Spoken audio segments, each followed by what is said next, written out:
I lived in the Philippines since I was 6 years old. Long ago, when I was little, we used to play monsters in the bamboo forest. Parents of my friends wanted the kids in before 5 p.m. They were afraid of aswangs.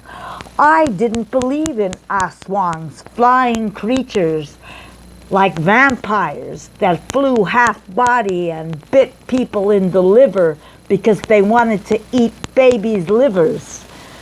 But they, the poor, believed that, and my friends believed that. So most went in at 5.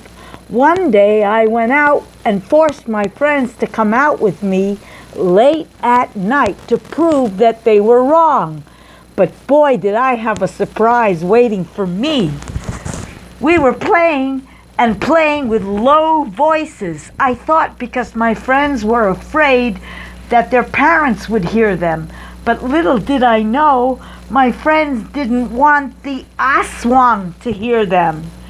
We heard noises and shaking of the bamboo trees and screams louder than my ears could take. Everybody started running. We ran so fast back home, banging on the doors that the maids opened the doors. We were screaming, "Let us in, let us in!" That the maids opened the locks and let us in. The aswang was flying around the house, screaming and screaming until the maid threw rotten meat out the door, and then she went away. The next day, about 20 guys and the priest of the neighboring town got holy water that he blessed and wooden bullets with silver that he blessed, and went hunting for this aswang that they looked for. They left at 12, and by 5 a.m. they had shot her with an arrow, and she fell, and they threw the blessed water on her, which made her start to burn. She started screaming in the local dialect, which I understood, and she said, "My name is Linda. I am Linda." Everybody was surprised because she was such a horrid monster, and she was burning away. Then they remembered the story.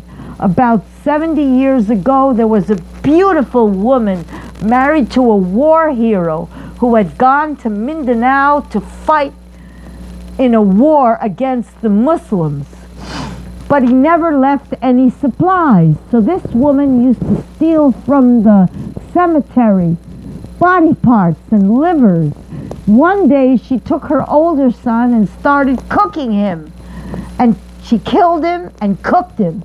And while she was eating him, the police captain went to her house because 3 drunks in the city saw her and said, "We saw her at the cemetery."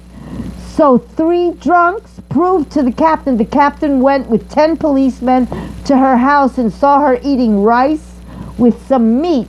He opened the cooking pot and saw the head of a child that had been bashed in the cooking pot. He immediately shot the woman in the back of the head.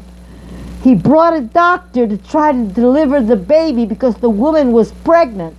But when they came back, she was gone. And that was who Linda was. She used to be a beautiful woman. Her husband came back from the war and started screaming her name. He wound up in a mental institution, screaming, "Linda, Linda, Linda," banging his head against the wall until he died. She cursed all the killers and said their wives and children would turn into aswang.